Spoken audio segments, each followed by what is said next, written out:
शराब छत्तीसगढ़ की सियासत के पसंदीदा मुद्दों में से एक है। अब कल छत्तीसगढ़ में नई आबकारी नीति लागू होने जा रही है और ऐसे में सूबे में नई जंग छिड़ गई है।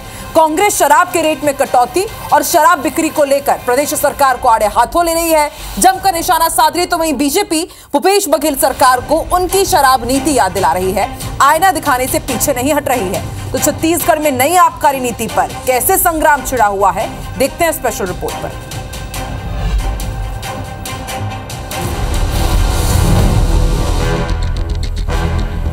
मातृवंदना का पैसा इकट्ठा करने के लिए शराब बंदी न करके बल्कि और शराब बिक्री को बढ़ावा दे रहे हैं लोग। कोरोना काल में जिस समय दवा की जरूरत थी, जिस समय वैक्सीन सबको लगाने की आवश्यकता थी, और उस समय तो आपने ऑनलाइन कर दिया था। छत्तीसगढ़ में 1 अप्रैल से नई आबकारी नीति लागू होने जा रही है। नई आबकारी नीति में शराब की दरों में 4% की कटौती करने के नोटिफिकेशन जारी हो चुके हैं। साथ ही शराब बिक्री के लिए सूबे में नई दुकानें भी खुलेंगी। नई आबकारी नीति का आदेश जारी होते ही सूबे की सियासत में कांग्रेस और बीजेपी के बीच जंग छिड़ गई। कांग्रेस ने गांव-गांव शराब दुकानें खोलने के आरोप सरकार पर लगाए। तंज कसा मैतारी वंदन का पैसा समेटने के लिए सब हो रहा है। अब आज उनकी सरकार है, क्यों नहीं बंद कर देते शराब बंदी लागू क्यों नहीं करते? और सर्वे करा रहे हैं, सारे गाँव की सर्वे करा रहे हैं। लोगों को ऐसा लग रहा है कि सारे गांव में हमारी शराब दुकानें तो खुल जाएगी क्या? और महिलाओं में विशेषकर बहुत असुरक्षा की भावना हो गई है कि ये मातृवंदना का पैसा इकट्ठा करने के लिए शराब बंदी न करके बल्कि और शराब बिक्री को बढ़ावा दे रहे हैं लोग। जगह जगह दुकान खोल रहे हैं। 67 दुकान नहीं अभी खोली है उन्होंने।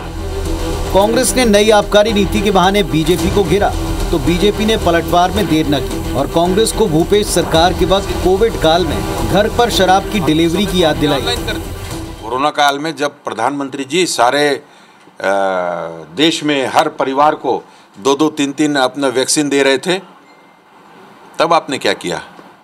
तब शराब को ऑनलाइन कर दिया था। घर घर शराब की डिलीवरी कर रहे थे आप।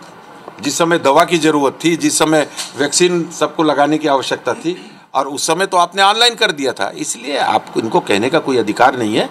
और निश्चित रूप से आपने और इन्होंने तो शपथ भी ली थी कि हमारी सरकार बनेगी और हम शराबबंदी कर देंगे। और गंगा जल भी हाथ में लेके शपथ लिया था इन्होंने, तो उसका परिणाम भी भोगे।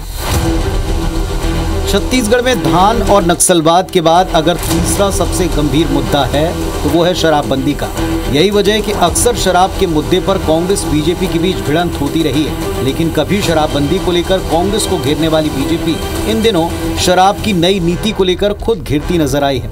खैर, आरोप प्रत्यारोप की सियासत से इतर बड़ा सवाल ये है कि छत्तीसगढ़ में नई शराब नीति लागू होने से फायदा किसको होगा? Bureau report, IBC 24।